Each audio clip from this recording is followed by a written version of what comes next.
Before we get started tonight on another episode on Fast Break on IE Sports Radio, I want to introduce you by one of our sponsors, the Southern California Warriors Semi-Pro Football Team. The world of semi-pro sports is unlike any other sports organizations.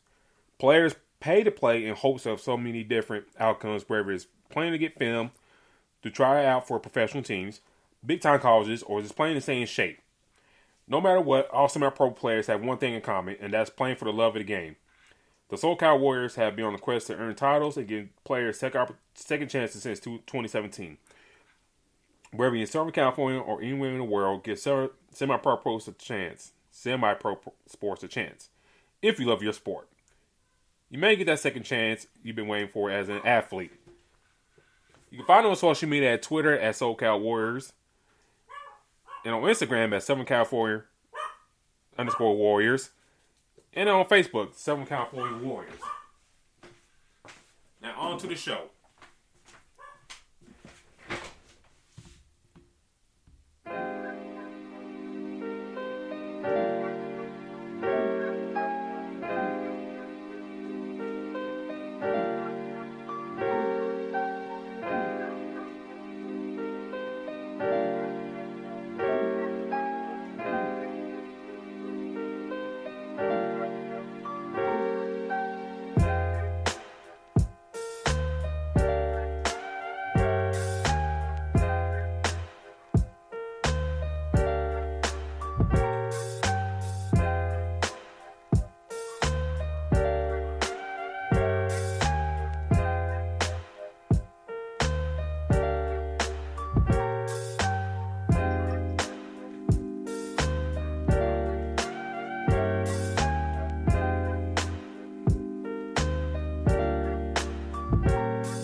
Well, the Bucks seem like they got the revenge on the Heat from last year's bubble.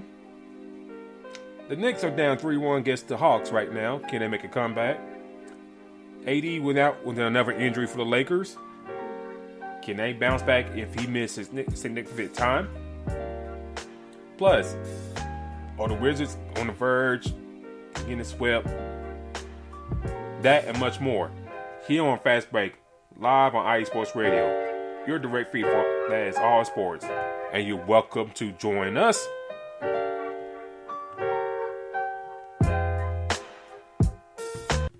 Join us as you shout tonight, ladies and gentlemen. Lots to talk about today. And, you know, we're going to talk about games going on live time right now. Boston, Brooklyn playing right now.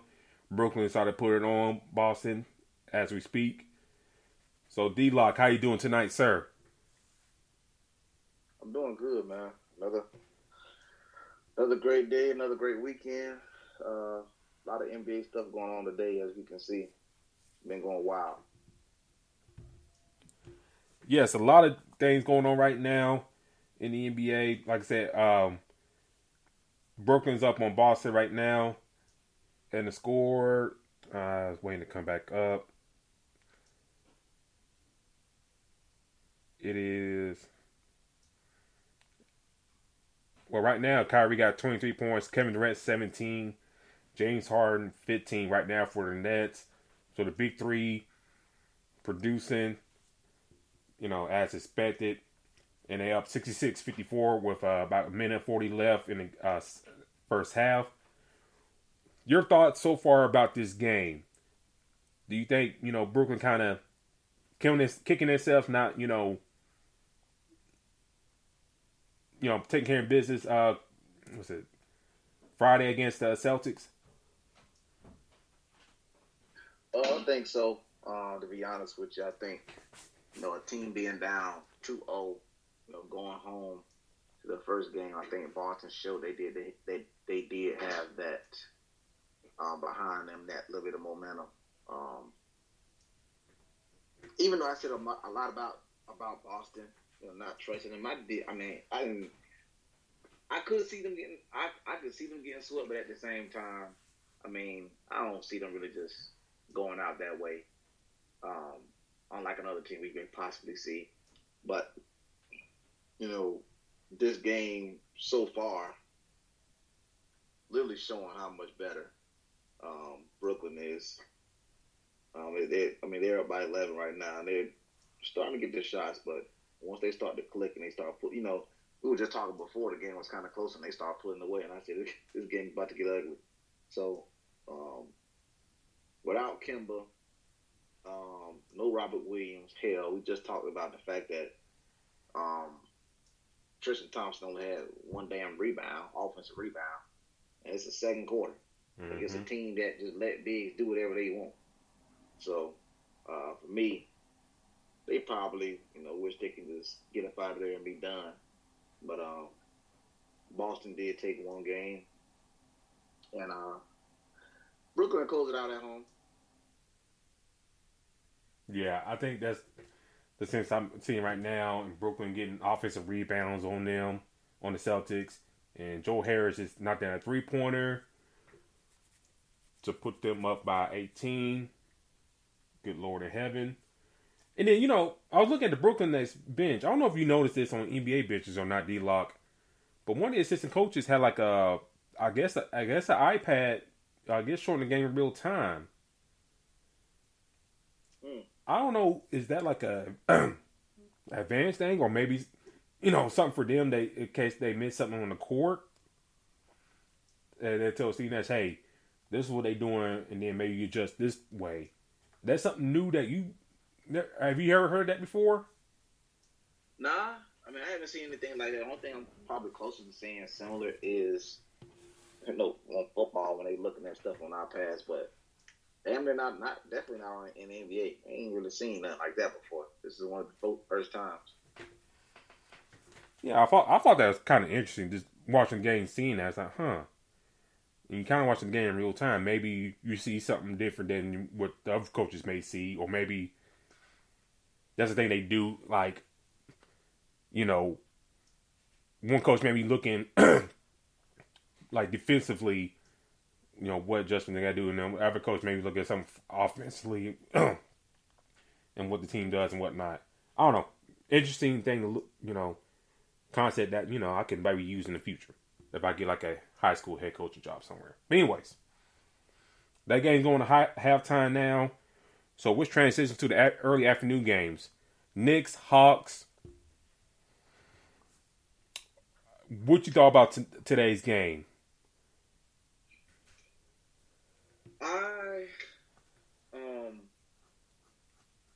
Julius Randle played much better than he did the first game. Or the game before, if you ask me. Derrick Rose now, starting.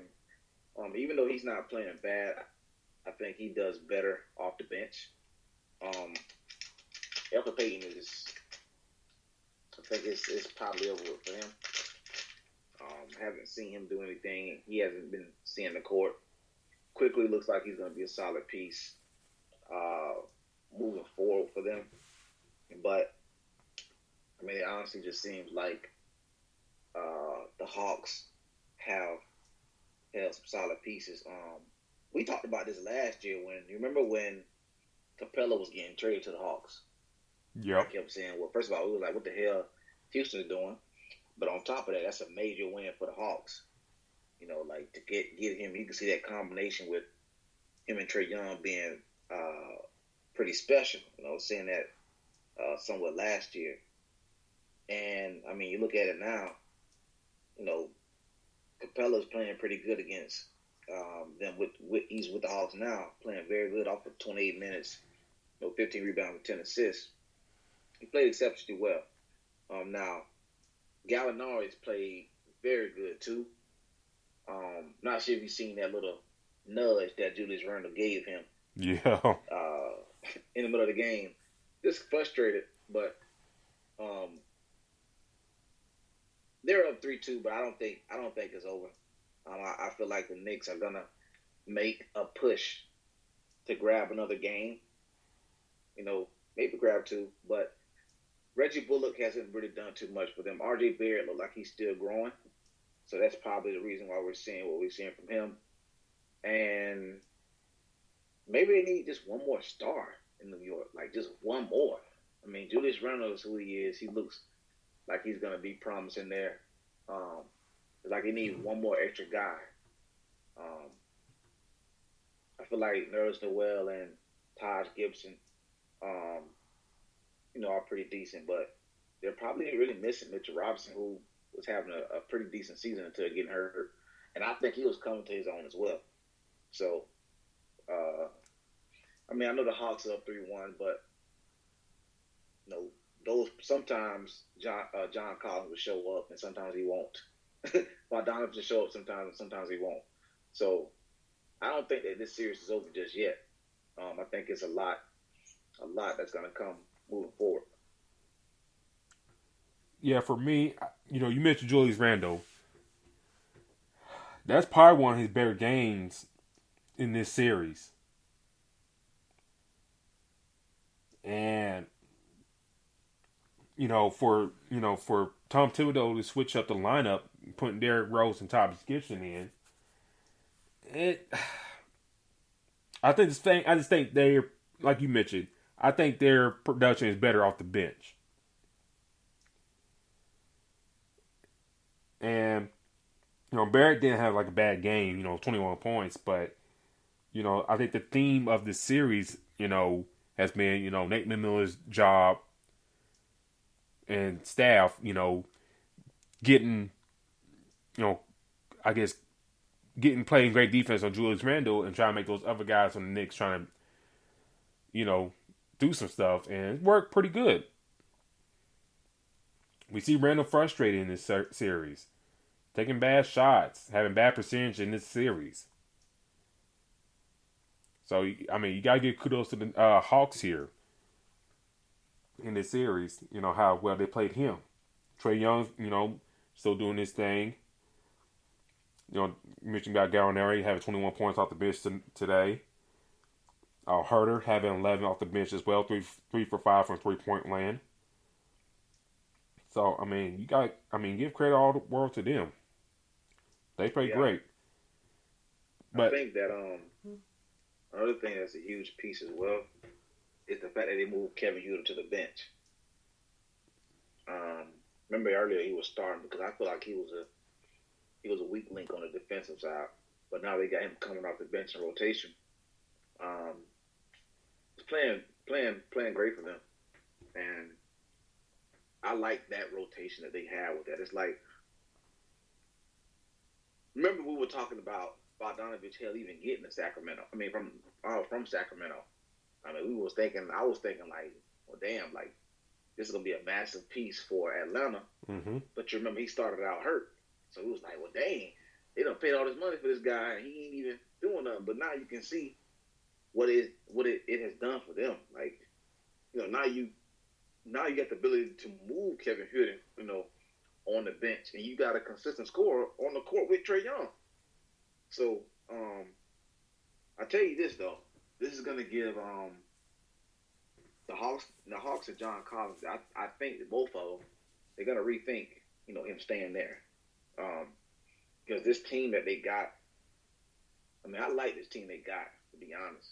I mean, Trey Young, Bogdanovich, Gallo coming off the bench, John Collins, Capella, like you're pretty much pretty solid. And then don't forget, DeAndre Hunter, even though he wasn't effective, he can mess around and make a few plays as well.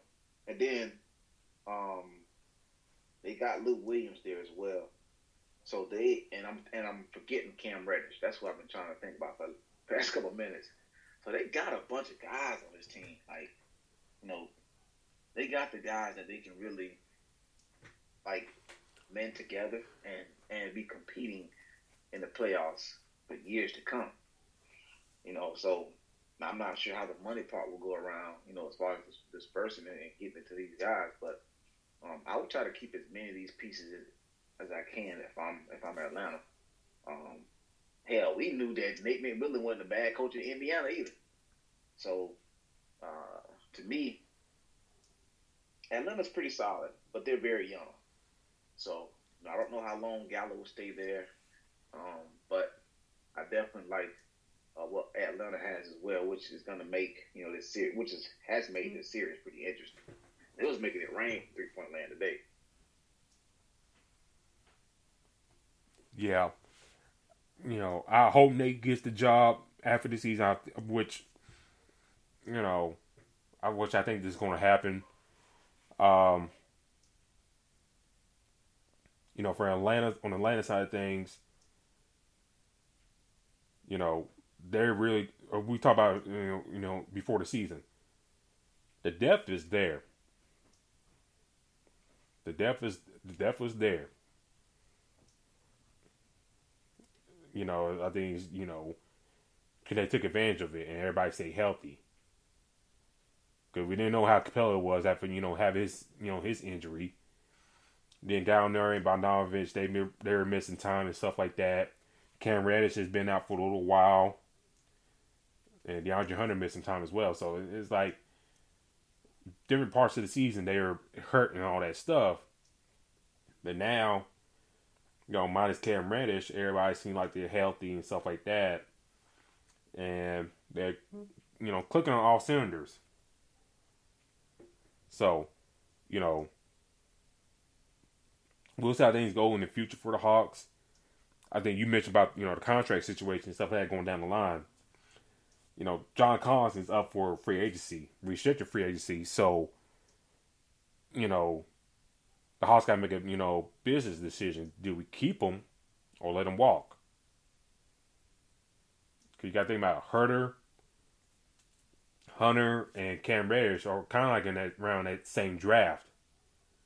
You're like, I think 1 year apart between those three guys. So you got a lot of decision making right there between those three guys.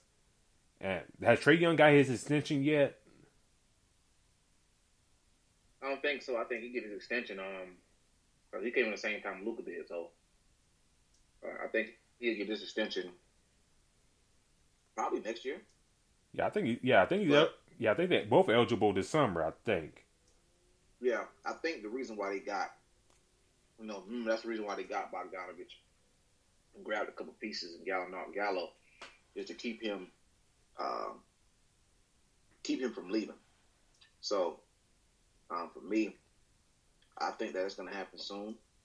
Now, at this point, it's a race between who gets paid first. Well, not a race, but between Luka and Trey, they're both trying to sit back. Well, let him get paid first so I can get more than another person. Because, they're both playing at at an insane level. I think Trey Young got 4 years, $26 million. His contract is up 2023. So he's a restricted free agent 2022. Gotcha. So I think that next year they'll probably extend him. But it's also the contract other guys they got on contract as well to see, if they decide to pay who they decide to pay where. And that's probably why John Collins is stuck where he is at this moment. And before we move forward, I want to shout out Terry Rodriguez. Thank you for jumping in, sir. And also congratulations to Terry Rodriguez. Graduated from college yesterday. So congrats to you, sir. And I know you're heading out to dinner with your people, so have fun, enjoy tonight. Don't worry about the show. Oh yeah, big congrats, man. Congrats. Just have fun, have a little drink, and just relax, have fun. That's all I got to say. I mean, just enjoy the moment. Understand that everything that you worked hard for, you finally got. You worked all them years in school and now it pay off. So, big congrats. And don't take it for granted because you do got that paper, which a lot of people wish they had. So, on that note, and bring back Terry and in the fold. He's a big Laker fan, like myself. The Lakers lose today against the Suns, in which, it was a good, close game until, that third quarter happened and Phoenix did a great job defensively. And, well, I won't say we're blowing them out, but, the Lakers did come back. But it was too late when the Lakers made their run. And the Lakers lose 100-92 against Phoenix. DeAndre Ayton had another big solid game. 14 points, 17 rebounds, 6 for 8 for shooting. Consistent. And then we talked before we got on the air. Cameron Payne, who was kind of like the real key cog for the Suns ever since Chris Paul's injury to the shoulder. He's been real consistent off the bench, helping them out, when they're in that jam. 13 points off the bench for him, 4 assists. Devin Booker had 17 points. Not one of his best scoring nights, but, it is what it is. Jay Crowder hitting key 3-pointers, especially in that fourth quarter, to kind of, put the ice on the cake in a sense. D-Lock, let me ask you this. And we just got the notification from Shams.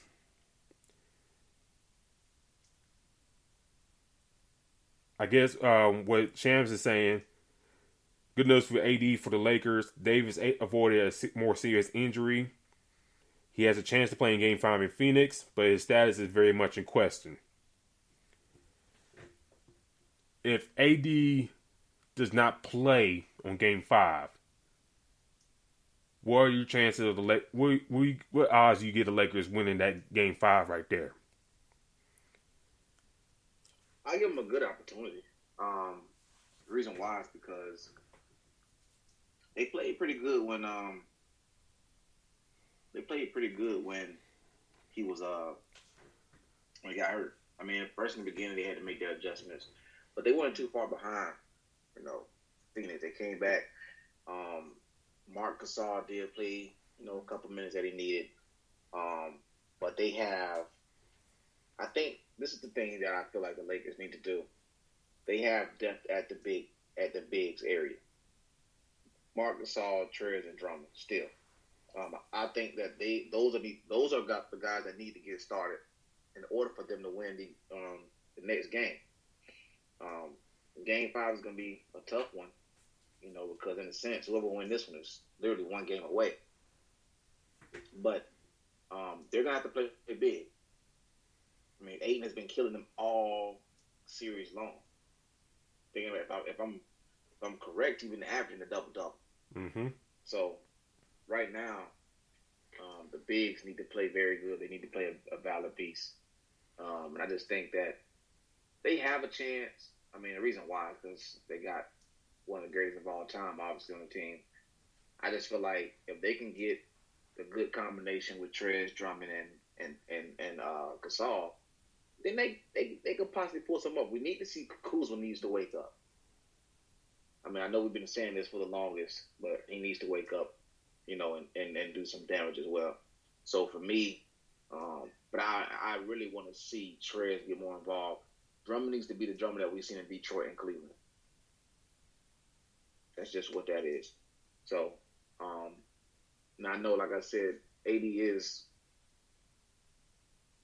obviously a top player in the league, but they're deep, man. They're bigs. They're pretty loaded. They just need to use them correctly. This is what Frank Vogel's going to have to start dialing some stuff up, man. So they just gotta get it together. And Marc Gasol, we talked about it before. Not Marc Gasol. We were talking about Wesley Matthews. Hell, Wesley Matthews looked like he just going to collect the check. He just dressing up and he just there.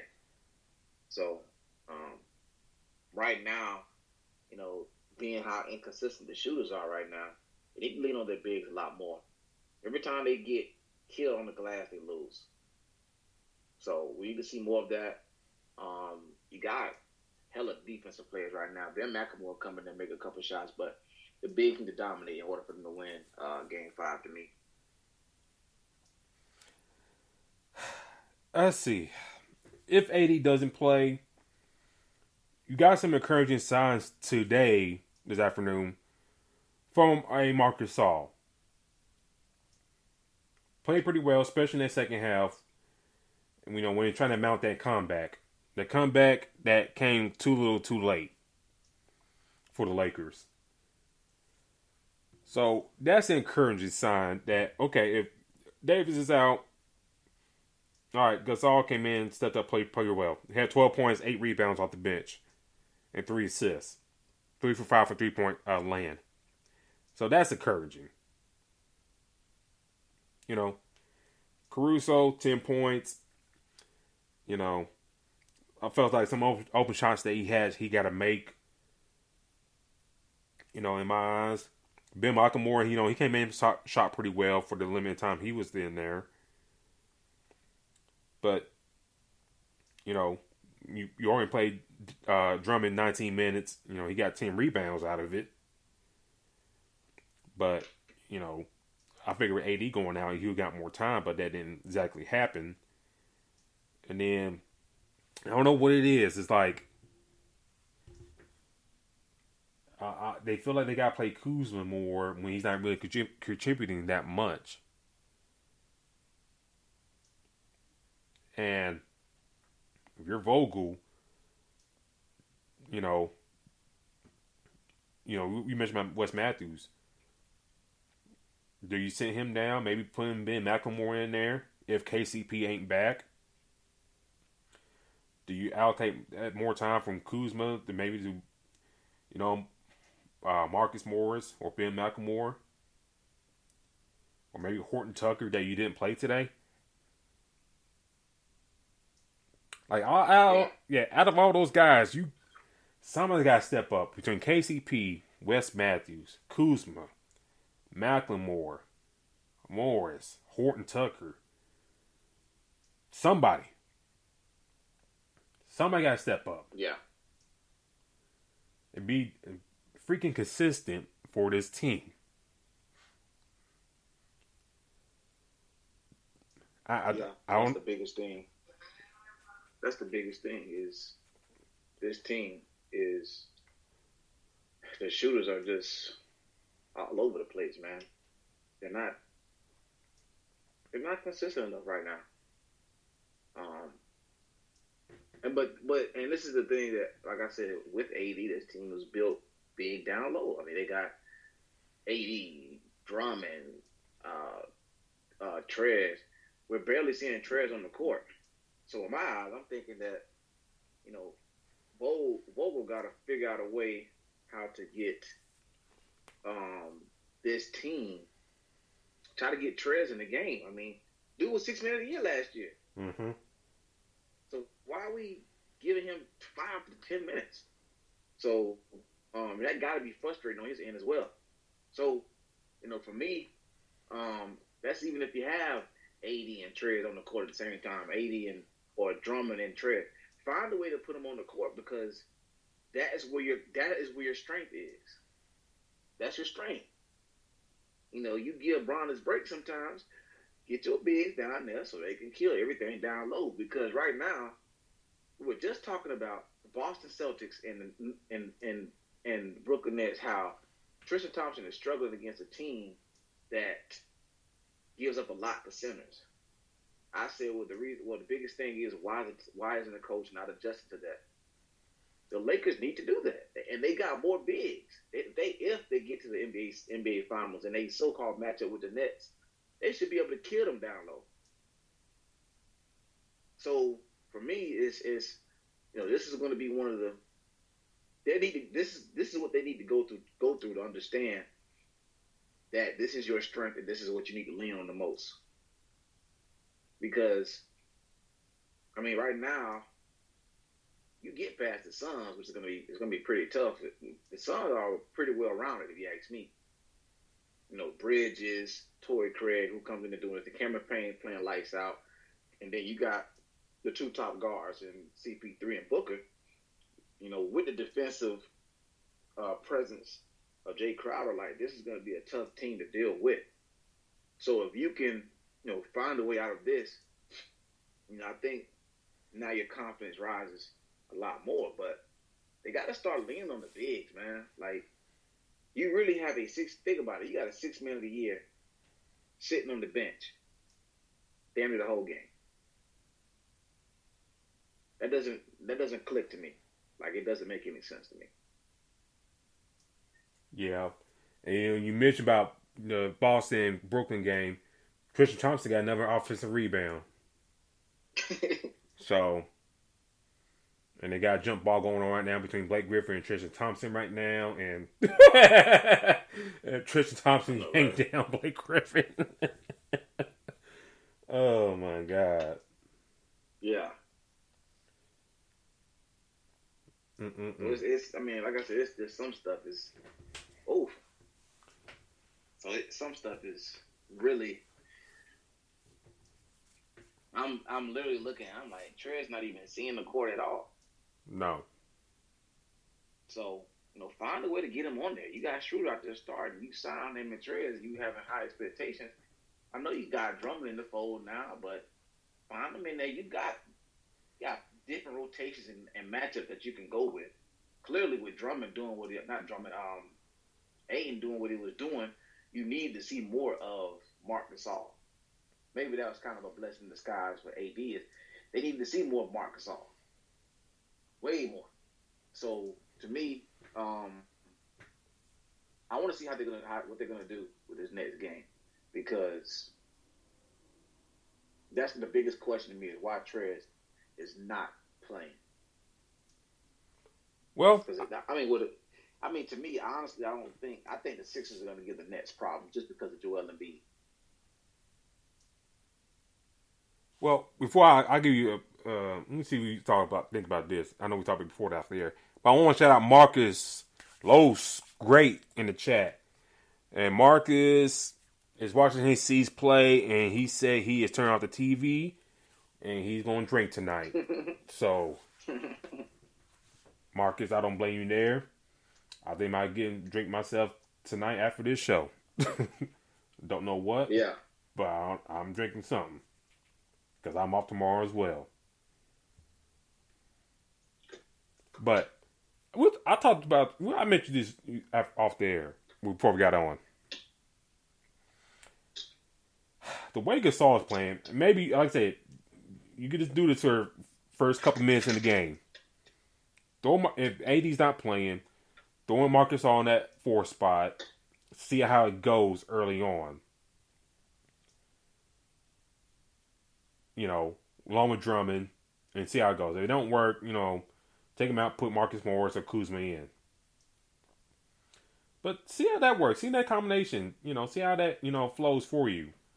If you're the Lakers. If, things going great, hey, kind of stick with it at certain key points with that lineup. If it doesn't, like I said, switch it out. But like you mentioned, you got to figure something out with this team. You got to find a way to get DeAndre Ayton, if you're Lakers, in foul trouble. Because he's killing, like you mentioned, he's killing them, having double-double every game. You got to get him in foul trouble and take him out the game. Because, who are they going to throw behind him? Dario Saric? Frank Kaminsky?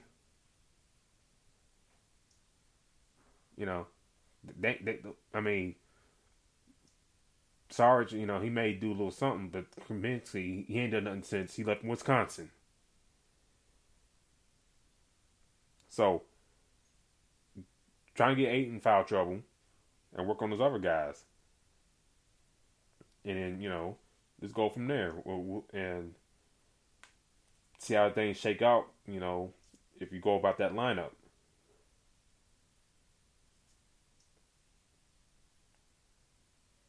He's definitely showing that he's that guy right now.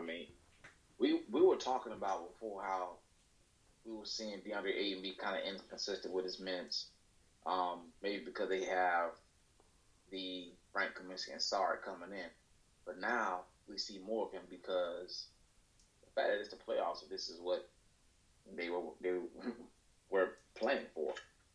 Like, we're not seeing too much of Kaminsky that much. We're not seeing that much of Sark. The Lakers got a lot of bigs, so that's what they're needing to play, is a lot of bigs right now. The Suns, and Aiden is literally grabbing everything off the glass. So for me, they have to, and I don't know, man. I be thinking sometimes maybe I be thinking what are some coaches doing, but they are closer to the game than I am, and I'm like, why the hell is Trey just not playing? You know, you see Aiden just dominating. Is there something about Marc Gasol that's not having you play him as much? You know that Jay Crowder is going to be on Bron, so throw Morris, one of the Morris twin in there, and have him get some kind of run, because now these different rotations will be a lot better. And Morris brings that physicality too, that toughness. So now that you have to, because like I said, your guards are not doing the job. THT got some minutes a couple games ago and did nothing with it. So, at this point, find these other guys in here and attack at where clearly your strength is. We know what kind of big that Drummond can be. We know what kind of big that Trez can be. Like, all of this stuff is, very, very, it's like a right on the wall. So, but then again, also, another thing is they are playing number one seed in the West. So, they're playing, a team that is gonna cause problems. So, maybe this is just part of that valley that they have to go through. And it'd be, one of the stories that we talk about when they win a title or get to the NBA Finals. So it's going to be very interesting to see how it plays out. But also, to play the opposite role, the Suns are they look very good today as well. Jay Crowder stepped up big. I feel like he was short in his minutes when he got in foul trouble early in the last game. So, hopefully they probably could squeeze it out, another one, but trying to see what the Lakers are going to do, with the body that they have. So, yeah, that'll be a thing to watch out for Tuesday. Like I said, AD, see if he's playing or not. And then how do the Lakers adjust. And then, for Phoenix, I just continue to monitor health for Chris Paul. And just hope your role players continue to contribute like they have been doing in this series. But speaking of contributing, D-Lock, the other doubleheader tonight is the Clippers versus the Mavericks. The Clippers won game three the other night after, I thought, Dallas was just going to come out and blow them out the arena the way they come out that first quarter. But give the Clippers credit. They weathered the storm, came back, played well, and won that game. Do the Clippers tie it up tonight, or do the Mavericks win Game 4 and go up 3-1, heading back to LA?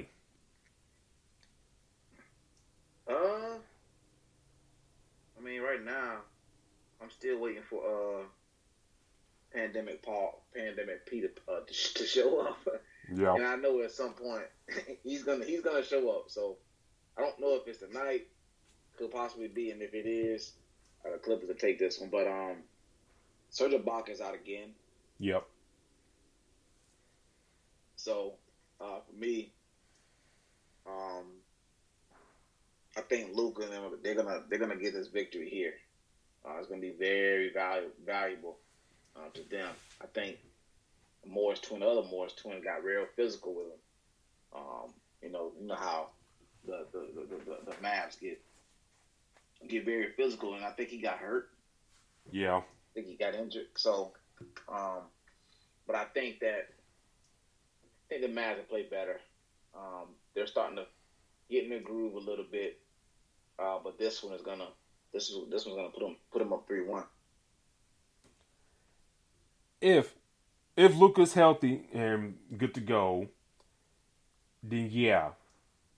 But I don't know, the injury that he suffered with the neck and stuff like that, you know, it kind of got me worried a little bit. Going back to Friday, Paul George had a pretty decent game. 11 and 18 from the field, 2 for 6 on the 3-point line, but had 29 points and 7 rebounds.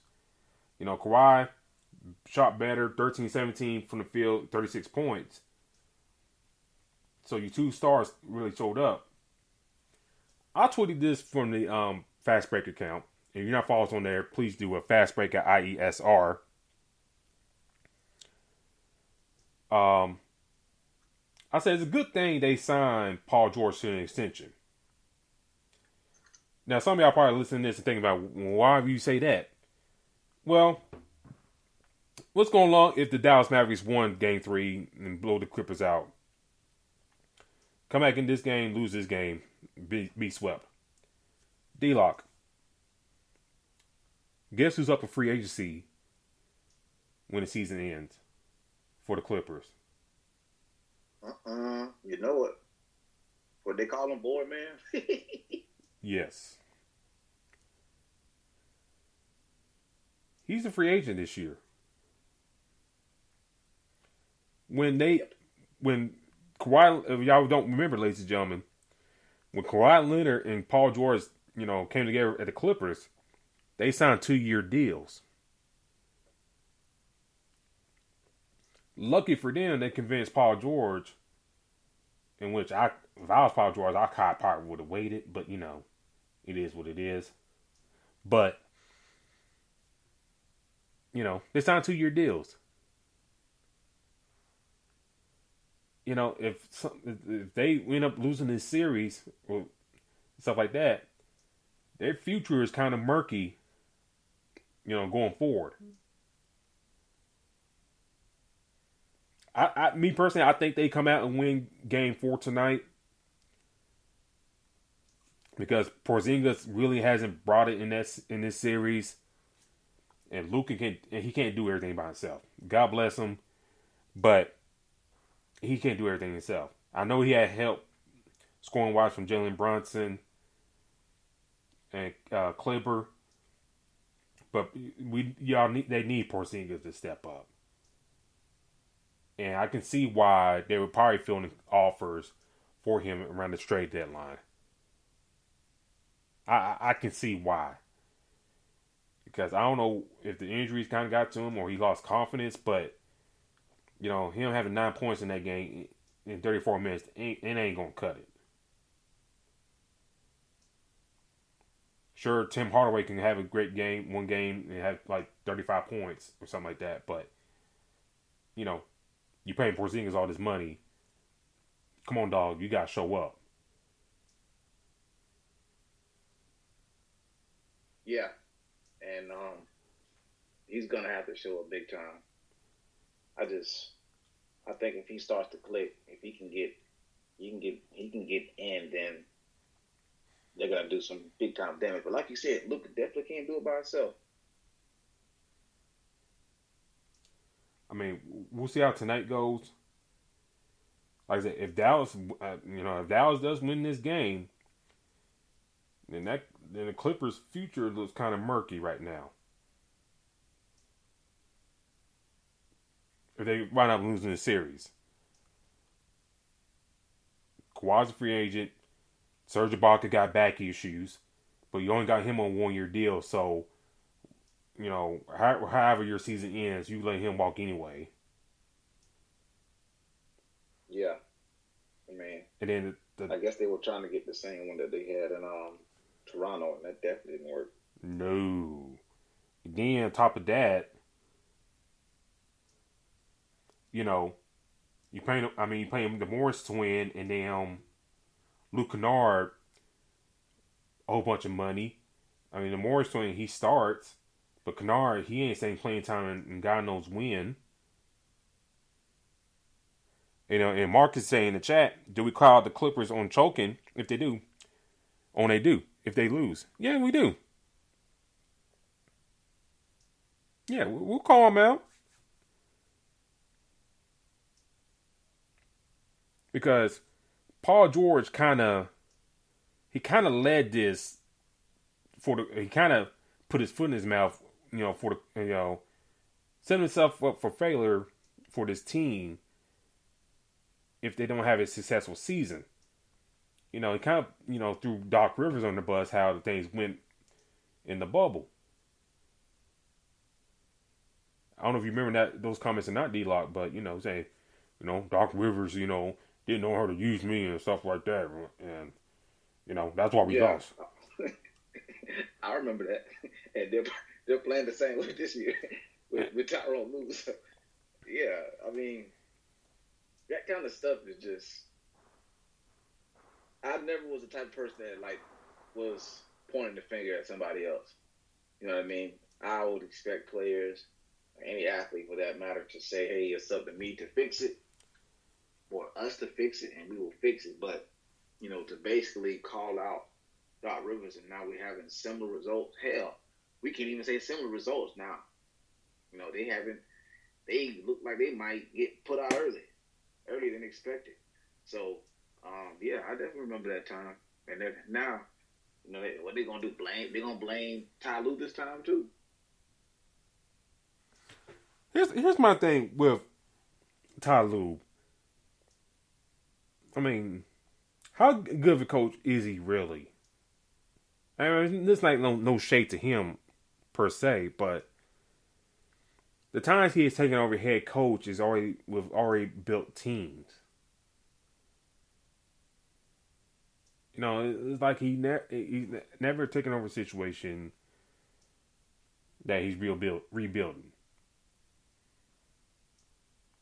He's in this situation again when one head coach is gone, then he's taking over a nice loaded roster. And he was just under the previous head coach that left. So how much change and difference, is this guy going to do compared to the other guy?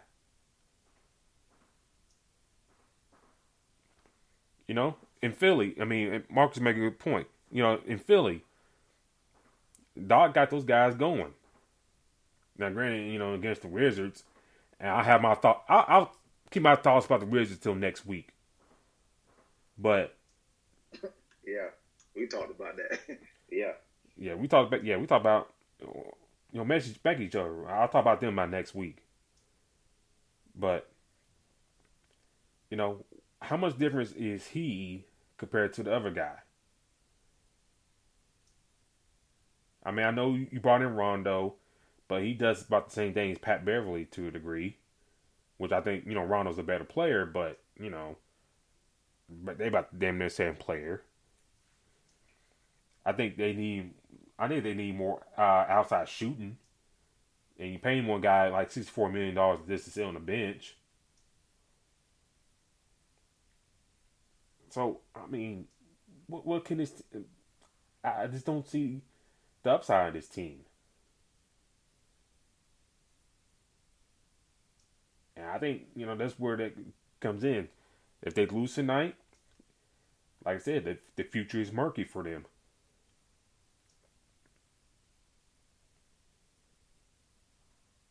It's up in the air. And the thing about it is, this game, in a sense, you can't go down 3-1 against this team. I mean, I just feel like that you do that, you're in a world of trouble. So I think tonight is a do or die game for them. I just, Luke is gonna, eventually get. Right now, I guess you could say he's at 100%, but he will be. So for me, he will be not necessarily 100%, but he'll be feeling much better as the series goes. So, this game, is a must win for them, and I definitely will be tuned into this one because I want to see, how, because Rondo looks like he's playing pretty good with the minutes that he's getting right now. But for me, this is the biggest question I got. Why the hell they ain't playing Boogie? I don't know. Probably just matchup purposes, really. Because Kleber, he plays on the perimeter a decent amount. So does Porzingis. He don't bang too much. So I think maybe this matchup, purposes. That's the only thing I can really think of because Dwight Powell, he only played like 3 minutes in that game, so at times, he's been at starter at center, so I don't know. Probably just matchup purposes. I that's what I'm thinking. If they do win that series and then play the Jazz, then yeah, you probably see Boogie a little bit more. But I don't know. That's the biggest question I had because I was like, dang, like, you got a real solid piece right here that can do a lot,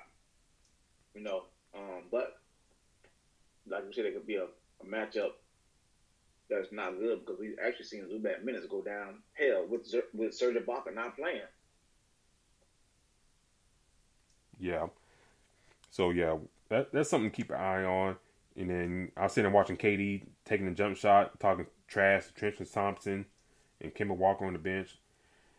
Just stick a fork in the Boston Celtics. But before we get out of here, ladies and gentlemen, let me get your thoughts real quick, D-Lock, on the Bucks sweeping the Heat. Were you surprised by the sweep, or I guess that's the question. Were you surprised by the sweep by the Bucks? I was, but also it made me realize, how bad they missed Jay Crowder's, defense. Last year, remember, they were throwing bodies at Giannis. They weren't doing that this year at all. It just seemed like they were just hoping he would go have an off game and expecting to score with them, and it didn't happen. The team looked like they were just like no defense. Kendrick Nunn wasn't playing any type of defense or not effective defense. Jimmy Butler like he was kind of tapped out, to be honest, like he was drained. People were saying they believe it's the bubble effect, but in my opinion, I feel like it was more so of just Milwaukee being a better team than missing Jay Crowder and the addition of Drew Holiday. I think Drew Holiday is a better player than Eric Bledsoe. So I think that was a huge upgrade. And also Bobby Portis with the physical, Bobby Portis, and obviously you got PJ Tucker on the defending side. So they got better defensively and scoring wise. Brent Forbes, remember he had that hell of a game a couple games ago where he just drained them threes from the beginning. So they're pretty decent. Now they're gonna miss Divincenzo. Yeah, I think he's gonna play a valid piece. But this is the reason why they got a couple of players that they did. So they got a couple guys that can come in and play the role. But as long as they have Giannis, they're gonna be fine. But again, I think we didn't see that much of Benjalinka, with the Heat. Bam. We've seen Bam be Bam a little bit. Trevor Ariza just wasn't the Jay Crowder player I'm pretty sure they were expecting. Mm-hmm. So, a little bit of a shocker, but the more and more, you look at some things that happened last year, they missed the big bodies that throw at Giannis big time. Before we go, let me ask you this. The Heat were rumors to try and get James Harden, but they didn't want to give up Hero. If the belief was that they didn't want to give up Hero. Do you think they kind of look back and say maybe kind of look like we could have maybe should have did that deal?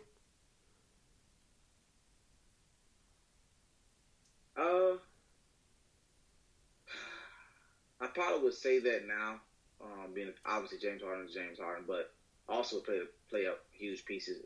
Victor Oladipo hasn't played that much with them. Yeah, so, I forgot about that. Now,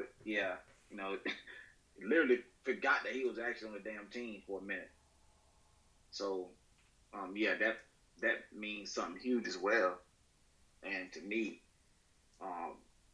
James Harden is still, like I said, a top 5 player in the league. And then what even makes him more convincing they probably should have done is how the hell Tyler Hero has been playing.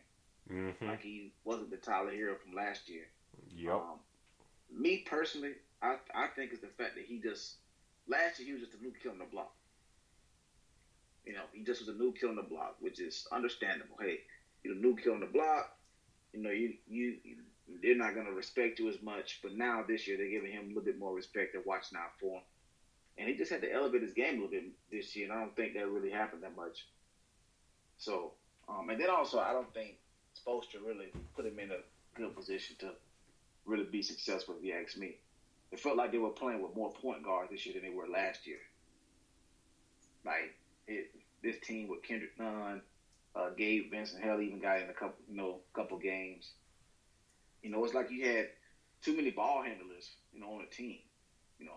So remember last year, majority of the time, what we seen was really two people in the sense. We seen Goran Dragic and we seen Jimmy Butler be the ball handlers. The playmakers or controlling the offense. So this year it didn't seem like it was just those two. It seemed like it was Tyler Hero for a little bit. Goran Dragic, Gabe Vincent when people were hurt. Like this year, the Heat were they were not as healthy as they were last year. So I don't know if they're still feeling last year's, NBA Finals, whatnot. But to get back to the hero thing, I just felt like, he was new kid on the block last year. So I'm pretty sure they're looking back now and thinking like, dang, we could have had James Harden, which is in a sense what they were missing against Milwaukee with some offense. Yeah. So yeah, I'm pretty sure now they're thinking that, but I wonder what else they would have had to give up to get him. There would have been more pieces that would have to go along with that. Yeah, we'll see what Miami does, because I think getting swept like this, and Pat Riley probably thinking probably see what Milwaukee did to get better, and he probably thinking, okay, they did this and that, they swept us, we beat them 4-1, so I gotta make adjustments to my roster to compete, not only with Milwaukee but Brooklyn and Philly as well, if I want to stay in contention. So we'll see what Miami does in the future and whatnot. But, ladies and gentlemen, this has been our show tonight. Thank you for tuning in with us. Please do follow us at Twitter at Fastbreak at IESR. That is Fastbreak IESR. Also, do check out us on IE Sports Radio. Follow us on Facebook, Instagram, and Twitter. IE Sports Radio. You'll see the backlight logo like the NWO. Also, do check out the website, iesportsradio.com. You can catch up all the playbacks on all our shows on our network. But, D-Lock, how can the people find you on social media? You guys can find me at Black-813, both Instagram and Twitter. Let them know where they can find you. You can find me on Twitter at Spawn4288. That is Spawn4288. Also, I do another podcast on the side called The Crooks Process. I posted a few episodes here recently, so do check them out. And I'll probably drop an episode maybe tomorrow, so do look out for that. But till then, ladies and gentlemen, we'll talk to y'all next week. More playoff action going on, and possibly more teams getting eliminated. So till then, we'll talk to y'all later. Peace. Peace.